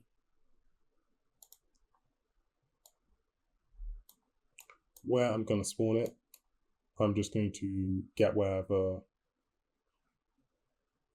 my pistol is. So I'll just get the world transform and connect this into here. So I actually won't destroy this here. I'll destroy it after I've done this. So if we'll destroy component, we can delete these bits. And what I want to do with this pistol is I want to call the thrown event because the pistol being thrown. I'll just connect from here into here. And I just want to connect from here into here. And I can delete this bit at the end. We can delete this, and we can delete this. I'll right click here, change this to be a float. We can promote this to a variable. This will be the throw velocity. We can compile this, make the throw velocity to 2000. For this, we can just drag in the capsule component. So when our enemy dies, we will spawn the pistol weapon. We will destroy the pistol that the enemy is holding, and then we'll launch the new pistol weapon towards our player character. Let's compile this, and then let's go over to the bit where we call it so our enemy dies. So that's here. After we do all of this, I'm just going to call the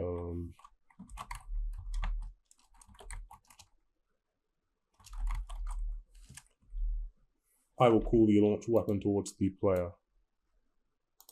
Okay, let's close this and go play. When I shoot my enemy, we can see its weapon is launched towards me. If I throw this away, I should be able to pick up this weapon. So you can see I can pick up that weapon.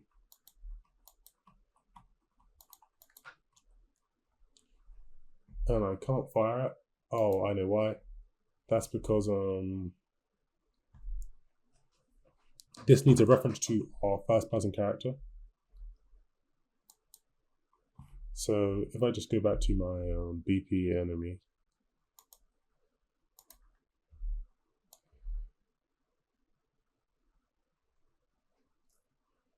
and I go to the launch weapon towards the player, this needs a reference to my player character. So for that, we can just right click and get player character. Then we just want to cast to the first person character. Right click on this and convert it to a pure cast, and we can just connect this into here.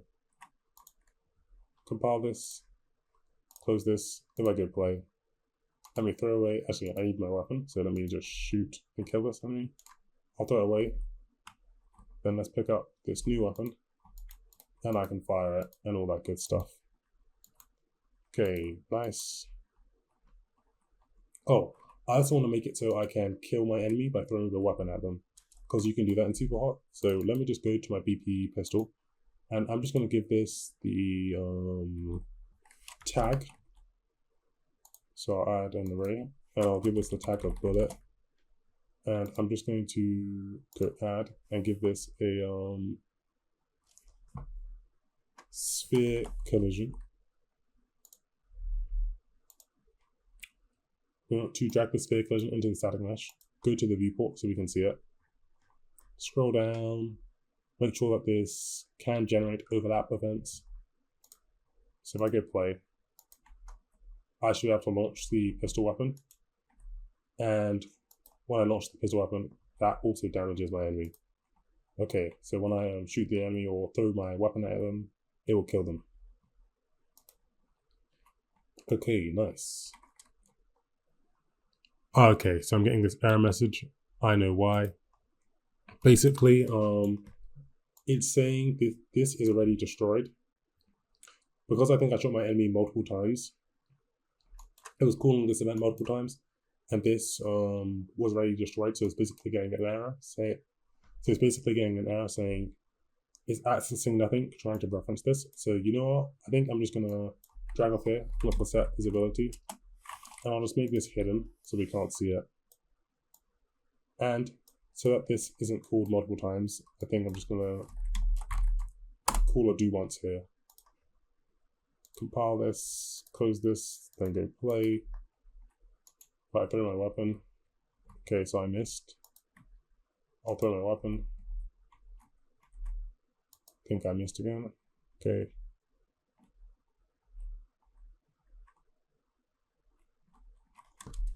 Oh, I think that's an issue. If I just go up to my enemy and I can hit them with my gun. Okay, so to fix that, we can just open up our BP pistol and go over to the viewport and just select the sphere and just change this to be no collision. Then if we go over to our event graph, whenever we throw our pistol weapon, let's drag in our sphere, drag off here, and look for set profile. So this one, set collision profile name. Connect from here to here, and set this to be overlap all. And make sure this is spelled correctly, otherwise it won't work. So if I select my sphere, there's a collision called overlap all. I will just copy this. Whenever our player character picks up the weapon again, let's make this have no collision. So I'll just make this have no collision. That's a profile name. If I go play, if I compile this, close this, and then I play my game. If I go up to this enemy, when the gun overlaps it, it doesn't kill it. Although when I throw the weapon at the enemy, it will kill it, and it will shoot that gun towards me. Then I can pick that up and fire and shoot it. Nice. The next thing we're going to do is we're going to make it so the enemy can kill the player, and when the enemy kills the player, a widget will appear on the screen which tells the player that they have died. So first we're going to create the widget. So inside of the blueprints folder, if we right click, go over to user interface and select a widget blueprint. Select the user widget. I'll call this widget blueprint underscore death. Open it up, go to the palette and look for a canvas panel. Then just look for an image. Drag this image into the canvas panel. Select the image, go to anchor and select this one. In the offset value right, make it 0. Do the same for bottom. Then just look for some text. Drag it into the center and also anchor it into the center. And just make the color and opacity of this red. And we can just make this text say, "You died." We can go over to font, and I'm just going to make it, go over to typeface, make it italic. I think that looks nicer. And let's just increase the size so it's like a lot bigger. 160 is good. And then I'm just going to create a little animation for this. So if you select the canvas panel, go over to animations, add an animation, and we can just call this death animation. Select it, and make sure you select the canvas panel, then go add.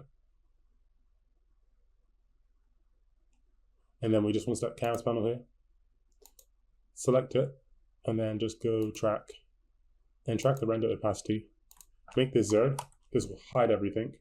Then drag this to, let's say, 1 second. And then just click this add key, and make it 1, then press enter. So over the duration of 1 second, we'll basically make this appear onto our screen. Just select the animation and unselect it. And then we just want to go over to our graph and event construct. This basically fire as soon as the widget is shown on our screen. We want to drag off here and for play animation. And the animation is going to be the death animation. So just drag it in, connect this into here, and then we can compile this and save it. So next, let's make it so the AI can kill the player. So to do that, we're just going to right click on the projectile bullet, duplicate it, and call this the BP underscore enemy projectile. Double click and open this up. And we just want to select the bullet, go add a sphere collision, reduce it, scroll down, and go on component begin overlap. If this overlaps the player character, so we look for equal, then right click and look for get player character. If this is true, we'll have a branch. And then we will just drag off here and look for create widget. That widget is going to be the death. And then we will add this to the viewport. Compile this, then actually go back to the widget blueprint death. After we play this animation, let's have a delay of 1 second, because that's how long our animation is. Then we'll just get the current level name, drag off here, for open level by name, and just connect this to here. That way it opens up the level. That way in, if the player dies, we can close this, then go over to the BP enemy, go over to the shoot weapon, and instead of shooting the projectile weapon, we should make it shoot the enemy projectile. Compile this, close this, and go play, and let's test this out. So I'm just going to stand here. When it shoots me, it says you died. And you know what? Instead of doing this, I'm just going to cast to my first person character. And if you remember, inside of them, we create a variable called jump time. So I'm just going to look for set jump time and check it. This will make time speed up again. And then my widget will play normally. So let's close this, go play. If I get shot, it says you died, and then it reloads the game 1 second later. I can shoot and kill this guy.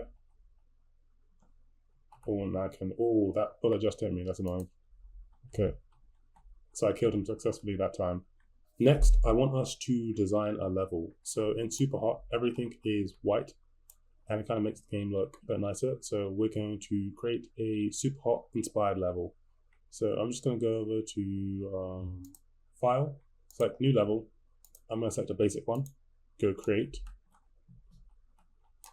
and then just create a new folder called Materials, and then right click and create a new material. So I've done that. I called mine White Matte. If you open it up and you press 3 on your keyboard while pressing the left mouse button, that allows you to create a constant color. Select white as your color and just connect it into base color. Then click apply, and then just drag this onto the floor. Then I'm just going to go here where it says quickly add things to the product. I'm going to go shapes. I'm going to select a cube. I'm going to drag my white material onto the cube, and then I'm just going to create a simple box.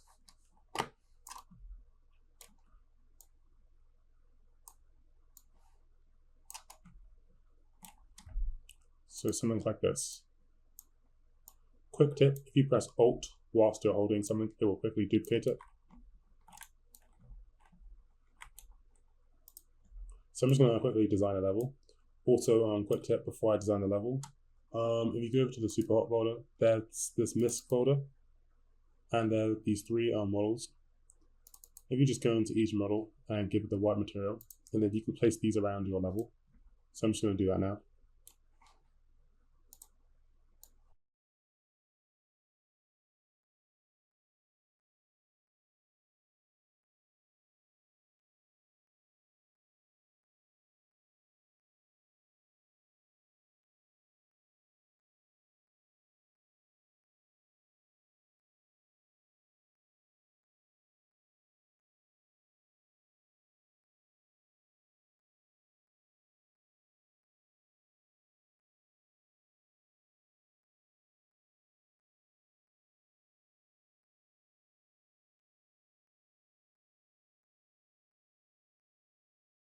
So I finished designing my level, and before I add the enemies, I actually want to show you how to do something. If we just drag in this BP pistol, and I'm just going to place it on this table. If I play my game, if I throw away my weapon and try and pick up this pistol, I can't. And maybe you know the reason why. But I want to make it so I can pick up any pistol weapon that I find in my game. So to do that, we need to make a couple of changes to the pistol weapon. If we open it up, find some free space, and just right click and look for event begin play. And event begin play, let's just create a new variable and just call this can pick up. Compile it and make it instance eligible and expose and spawn. Then just drag it in if you hold control when you are in to automatically get it. Then we just want to have a branch. By default, we'll make this false. However, if this is true, then we are just going to give it the thrown conditions, which will basically make it simulate physics, and this will make it so our player character can pick it up. So I'm just going to drag off true and type in thrown. Although, if you remember, in our weapon, we have an FPS reference. So when our player character picks up this gun needs to be able to get a reference to what this is. So in order to do that, if we just close this and go over to our first person character, and go over to the bit where our player character picks up the weapon, what we're going to do is when we cast to this pistol, we just want to drag up here and for set FPS reference, connect from here into here, here into here, and just drag off here and look for self. That way, when we pick our weapon, it knows what our player character is. Okay, we can compile this, close this, and now if I select my gun, let's just check this box so we can pick it up. And if I just, I'm actually going to save my level because I've not saved it. I'll save it in my map folder. I'll just call this my new map. If I play my game, if I throw away my weapon, I can then pick up this weapon. Also, when I was designing a level, I did find that sometimes this table can interfere with the player character picking up the weapon because this also blocks the visibility channel. So if you want, you can just select this table and then we just need to change this conversion. So right now it's set to default. If you change this to custom, so you can customize it, and you need to make it ignore the visibility channel. That way it doesn't interfere with the weapon. Okay, I'm just going to place 3 of these. I was inspired by Mix and Jam. He made like super hot in Unity and his level looked kind of like this. I will move my player here and then I'm just going to add some enemies. So let's add 3.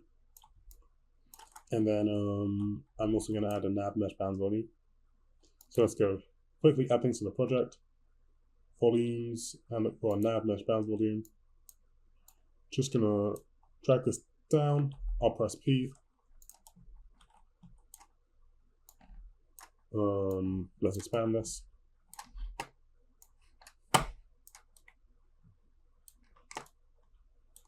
Let's play my game. So when I start, I can shoot. Okay, it looks like that enemy is spazzing out. I think I know why. If we go back to the BB enemy, I think it's because I have this on a timer when it's rotating, and so it's not as smooth. If this was on event tick, it would be smoother, although that does cost more performance, but I'm just gonna test it. So I'm gonna look for event tick. I will connect this into here, delete this, connect this into here, and compile. So I think it's basically, when it's doing this, it's just being a bit slow. So I play my game. Yeah, it's not as jittery. Also, I should make it so we can't see the collisions. This was just for debugging purposes, so we could see it. So let's make it hidden in the game. Same with this, we'll make it hidden in the game. Same with this one, we'll make it hidden in the game. Compile this. I'll maybe move them to different positions. Okay, so I think that is better. Show that guy. I can tell when the enemy shoots. And maybe let's just adjust our player character's capsule because they're kind of thick. So maybe we'll make them a bit thinner. So, because it's kind of hard to tell how thick you are in an FPS game. Killed that guy, killed that guy. Okay, they missed me. Killed that guy. And killed, I failed, okay. But hopefully you get the point. And then one more thing, which I've not really covered in this video, but in Unreal Engine, it can be helpful to comment your nodes. So you have noticed here, they added a comment around the jump. So it basically just tells them what they're doing. If you want, you can add a comment. So on this event tick, I can just select everything and press C, comment it, and I can basically call this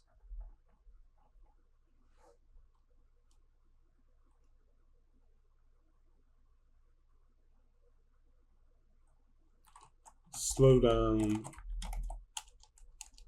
I can call this slow down game when player is not moving. And you can comment this whatever you want. And if you want, you can show bubble and zoom so you can see it when you're far away. But there are actually 2 more things I want to show you. So that when you kill the enemy, it looks a bit cooler. If you go to your enemy folder and find their material_02, this is the white material on the enemy. We're going to make it glow. That way it looks a bit cooler. So if we just delete this, and instead, if you press 1 on your keyboard, this will create a constant vector, and just give this a value of like 10. Then just drag off this white material and look for multiply. Select it and just connect from here into B, and then from B into emissive color. This will make this material glow. If you want it to be stronger, you can make this a higher value, like 15, and so forth. If you just click apply, that'll make the white material of this enemy glow. And then in order to kind of make your level look a bit nicer, what we can do is if you go over here where it says quickly add things to the project, and just go over to volumes and look for a post-process volume. Select it, and then in the search, look for infinite. Check this one, infinite extent unbound. This will make it so this post-process volume will affect everywhere on our level. If I didn't check it, it would only affect bits inside of this square. And what you can do is you can just play around with the settings to kind of basically play around with how this level will look. So if I look for the saturation, for example, I can just check it. And then right now it's set to white. If I click it, it will open up and I can kind of change it. And as you can see, it's kind of changing how my level will look. And that's just one of the settings. There are a bunch, so let me just uncheck this. Let's go to color grading. Yeah, either saturation, contrast, gamma. If I double click, there are just a bunch of different settings that you can basically kind of do to change how your level looks. So let me just play my game. When I shoot this guy, his white parts are glowing, kind of like how they are in Superheart. Okay, nice.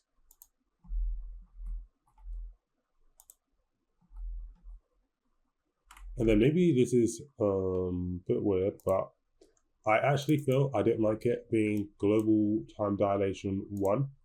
I feel it's too fast, even though this is normal, so I'm going to make it 0.8. But again, there are loads of different settings in this project that you can customize to be more for your liking. You can change the bullet speed, you can change the speed at which you throw your gun. So maybe you want to play around, you can just mess around with this project, and you can easily expand upon this project from here. That's all for this video. I hope you learned a lot.